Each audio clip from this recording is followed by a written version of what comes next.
viewers, welcome to our channel. Subscribe பண்ணுங்க. அதுக்கப்புறம் bell button press பண்ணுங்க, ஆல் பட்டன் press பண்ணுங்க, லைக் பண்ணுங்க, ஷேர் பண்ணுங்க, சப்ஸ்கிரைப் பண்ணுங்க. வீடியோக்குள்ள போலாம். இன்னியோட சமையல் பார்த்தீங்கன்னா இந்த சுரக்காய் வச்சு தான் கூட்டு பண்ணேன் நான். இது ஏற்கனவே நான் உங்களுக்கு வீடியோவில் நான் போட்டிருக்கேன், அதனால் டீட்டெயிலாக நான் போடலை.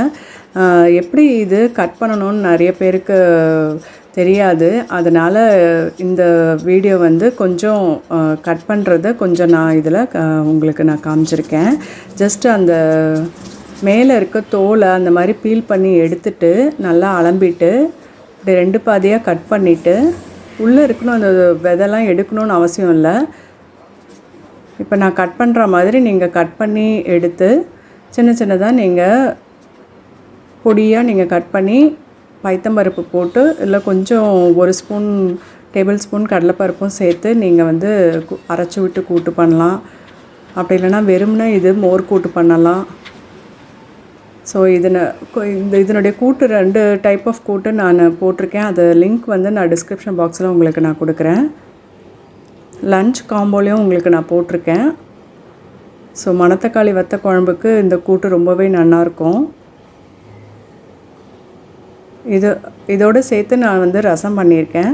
ஸோ ரசம் வந்து எப்படி வந்து எல்லாமே ஒன்றா போட்டு சட்டுன்னு ரசம் எப்படி பண்ணலாம் அப்படின்றதையும் பார்க்கலாம்.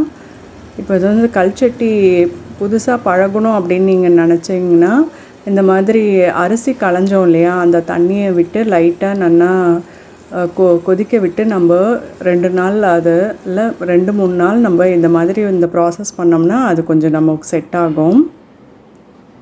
இப்போ இந்த பாருங்கள், பொடி மாங்காய் கட் பண்ணி நான் ஊறுகாய் போட்டிருக்கேன்.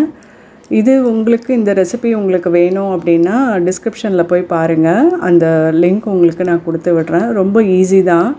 கட் பண்ணிவிட்டு அது வந்து மிளகாத்தூள் அதுக்கப்புறம் எப்படி தாளித்து விடணும் அப்படின்னு சொல்லிவிட்டு நான் அதில் போட்டிருப்பேன். ஸோ அதுவும் உங்களுக்கு வேணும்னா அந்த லிங்க் போய் டச் பண்ணி நீங்கள் பாருங்கள் எப்படி பண்ணணும் அப்படின்றது. ரொம்ப ஈஸி தான் இது. இப்போ வந்து ரசம் வந்து பார்த்திங்கன்னா எல்லாமே இப்படி அரைச்சி விட்டு கொதிக்க விட்டு தாளித்து இறக்கணும்னா ரசம் வந்து ரெடி ஆகிடும். இந்த மாதிரி தக்காளி அப்புறம் 1 பீஸ் தான் வந்து தக்காளி போட்டு தான் இந்த ரசம். இது 1 பீஸ் நான் வந்து புளி நான் வச்சுருக்கேன். இதில் பாருங்கள், மிளகு, ஜீரகம், பூண்டு, 1 துண்டு இஞ்சி, வரமிளகாய், வேணும்னா நீங்கள் 1 பச்சை மிளகாய் கூட சேர்த்துக்கலாம். ஸோ உப்பு, புளி, மிளகாய், புளிப்புக்கு 2 தக்காளி எடுத்திருக்கேன். இது எல்லாமே போட்டு 1 ஸ்பூன் வந்து துவரம்பருப்பு நீங்கள் போட்டுக்கலாம். ஸோ எல்லாமே நல்லா நீங்கள் மிக்சியில் அரைச்சிட்டு அது ஒரு பாத்திரத்தில் விட்டு அது கொதிக்க விட்டு நீங்கள் எடுத்திங்கன்னா ரசம் உங்களுக்கு ரெடி ஆகிடும். இப்போ பாருங்கள், எல்லாமே நான் இதில் ஜாரில் சேர்த்துருக்கேன். அந்த தக்காளி இருக்கிற அந்த கன்று மட்டும் நீங்கள் எடுத்துருங்க. நிறைய பேர் அதை போட மாட்டாங்க.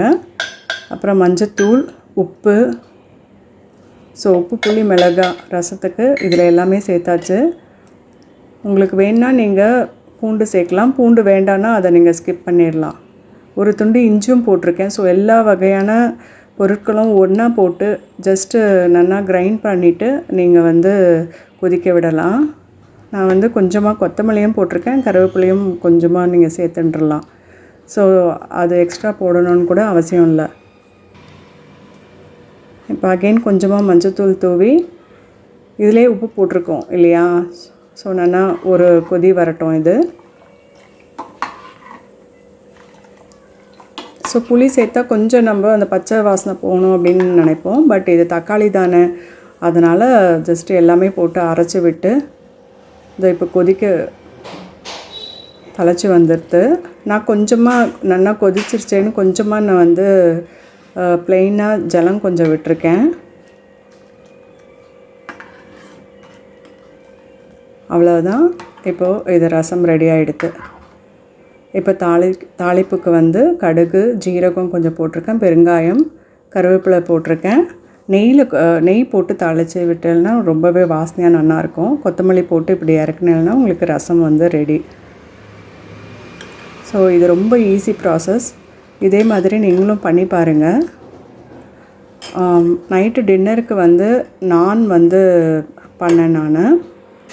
ஸோ அதை டீட்டெயிலாக நான் போடலை, ஜஸ்ட்டு கிளிப்பிங்ஸ் தான் எடுத்திருக்கேன். நான் ரெசிபி உங்களுக்கு வேணும்னா சொல்லுங்கள், நான் டீட்டெயிலாக உங்களுக்கு நான் வந்து போட்டு விடுறேன். சிம்பிளாக நம்ம பிசைஞ்சு ஜஸ்ட்டு ஒரு 1 hour நீங்கள் வெயிட் பண்ணி அந்த நம்ம பிசைஞ்சோம் இல்லையா, அந்த டவ்வை வந்து நீங்கள் 1 hour வெயிட் பண்ணிவிட்டு அதுக்கப்புறம் நீங்கள் போட்டு எடுத்தேன்னா உங்களுக்கு நான் ரெடி ஆகிடும். அது எப்படி ஈஸியாக பண்ணுறது அப்படின்றத நான் உங்களுக்கு சொல்கிறேன்.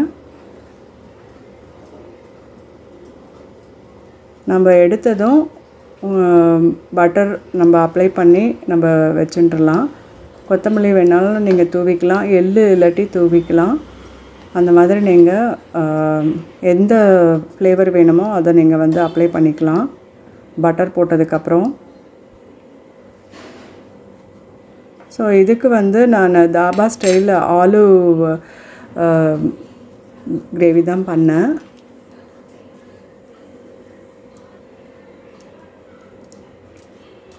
ஸோ பட்டர் அப்ளை பண்ணிவிட்டு நீங்கள் உங்களுக்கு அந்த ஒரு சாஃப்ட்னஸும் இருக்கும், அதே சமயம் உங்களுக்கு ஹார்ட் ஆகாமல் நல்லாவும் இருக்கும். ஸோ எப்படி பண்ணுறது அப்படின்றதையும் உங்களுக்கு நான் நெக்ஸ்ட்டு வீடியோ எலாபரேட்டாக நான் போட்டு விடுறேன். ஸோ டின்னருக்கு இது 2ம் தான் நான் பண்ணியிருந்தேன். உங்களுக்கு பிடிக்கும் அப்படின்னு நினைக்கிறேன் இது.